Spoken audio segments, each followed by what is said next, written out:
आजको ब्लग हुनेछ Damak fun park visit.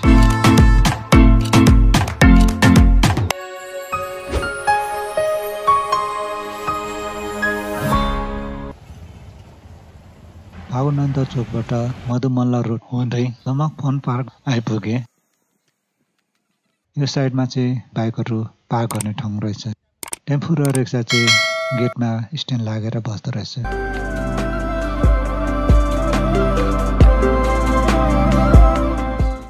Damak fun park बाहिरबाट हेर्दा सुन्दर र ठुलो फन पार्क देखिन्छ। भित्र गएपछि थाहा हुन्छ।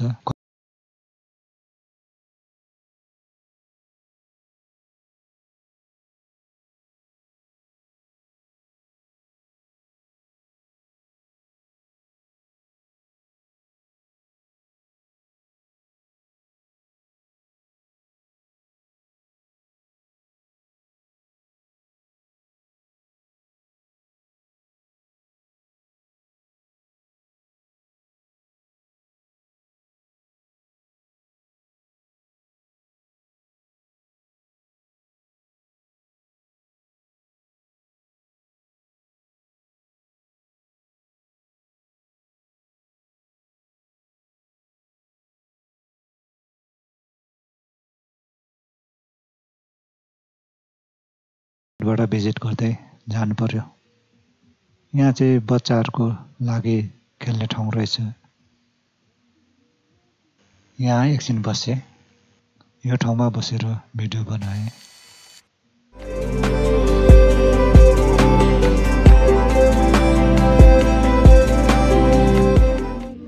यो ठाउँ मलाई मन पर्यो। यो ठाउँमा बसेर म भिडियो बनाउँछु।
एक ठाउँ चाहिँ मलाई एकदम मन पर्यो।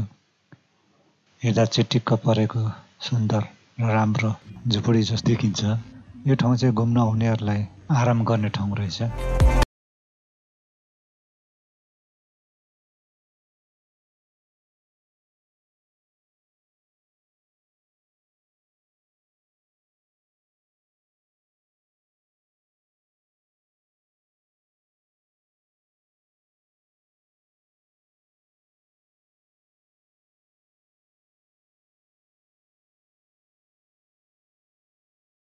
बसेर मलाई भिडियो बनाउन मन लाग्यो।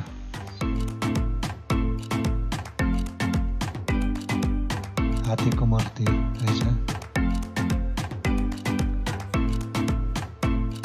बच्चाहरूलाई खेल्ने पिङ पनि रहेछ।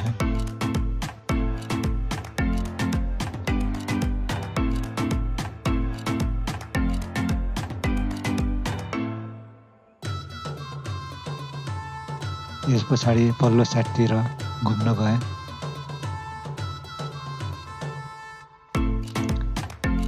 छेउमा सिंहको मूर्ति पनि रहेछ।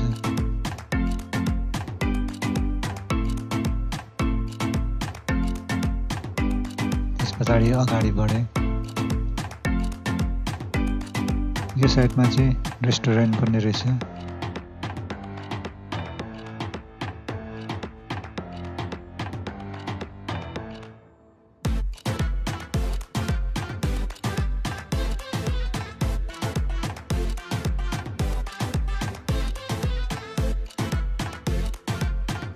रेस्टुरेन्टबाट लेक्चरतिर जाँदा फुलले सजाएको टनेल जस्तै देखिने टनेल राम्रो लाग्यो।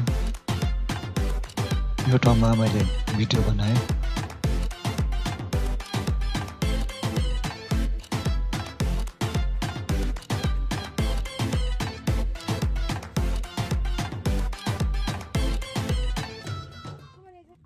टनेलको बाटो हुँदै म पर निक्लेँ। यहाँ पनि पिङहरू रहेछ।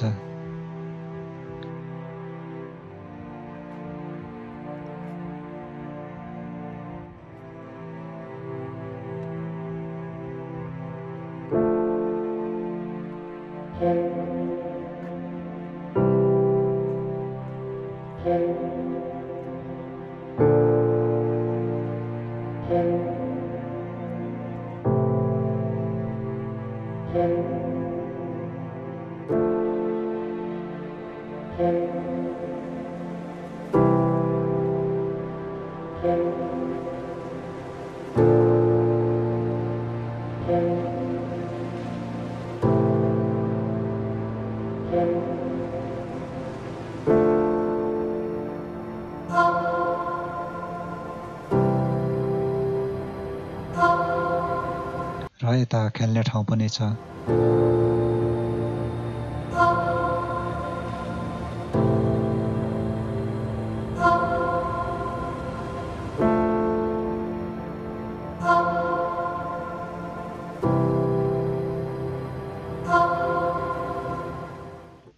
अलि पर गएँ। अलि पर जाँदाखेरि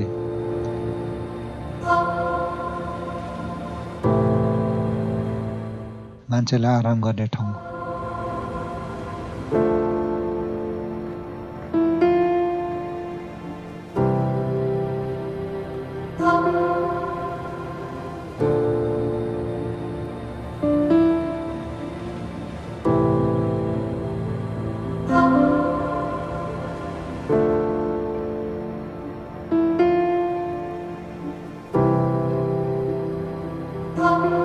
बच्चाहरूलाई खेल्ने ट्रेन पनि बनाइदिएको रहेछ।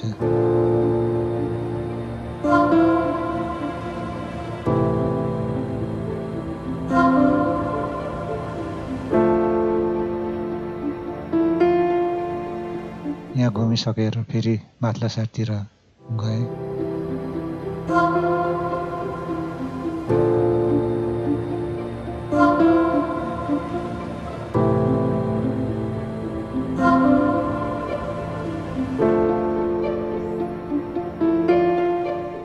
माथिल्लो साइडतिर चाहिँ जनावरहरूको मूर्ति राखेको रहेछ।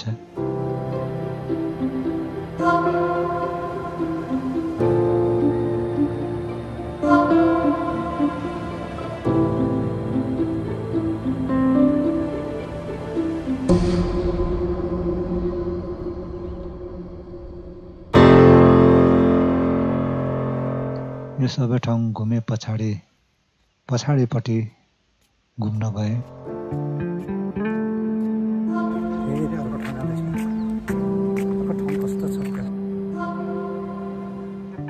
अगाडिको भन्दा पछाडिपट्टि अलिक घुम्ने राम्रो ठाउँ रहेछ। त्यहाँनिर ठुलो पिङ पनि रहेछ।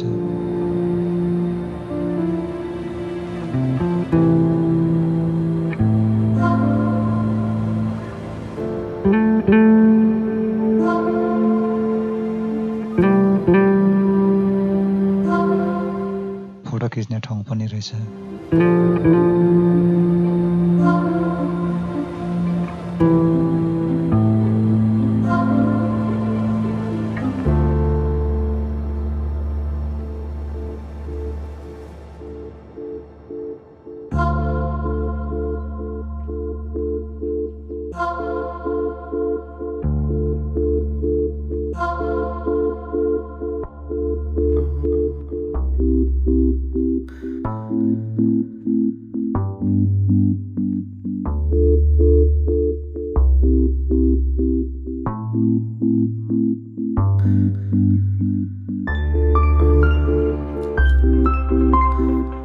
भिडियो खिचिसकेपछि घुम्दै जाँदाखेरि घुम्ने ठाउँ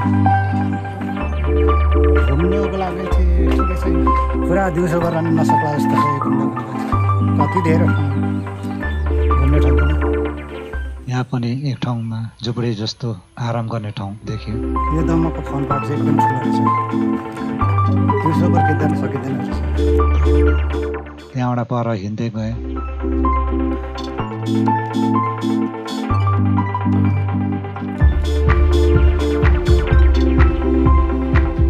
यहाँनिर एउटा बस्ने र खेल्ने ठाउँ रहेछ।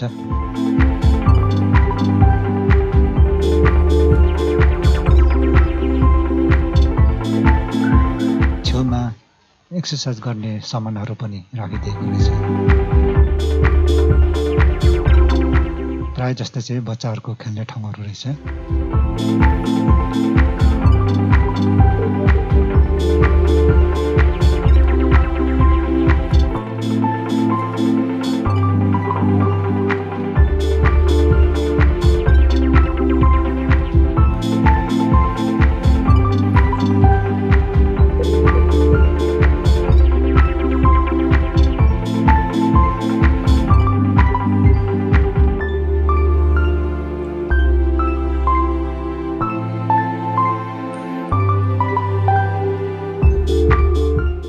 बाघको मूर्ति पनि राखिदिएको रहेछ।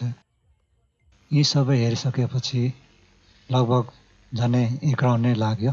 यो ठाउँमा चाहिँ सगरमाथा जस्तो अग्लो ठाउँमा मूर्ति चाहिँ राखिदिएको रहेछ।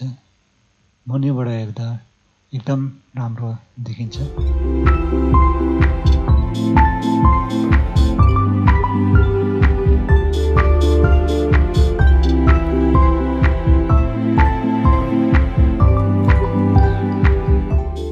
बोटिङ गर्ने ठाउँ ठुलो पोखरी पनि रहेछ।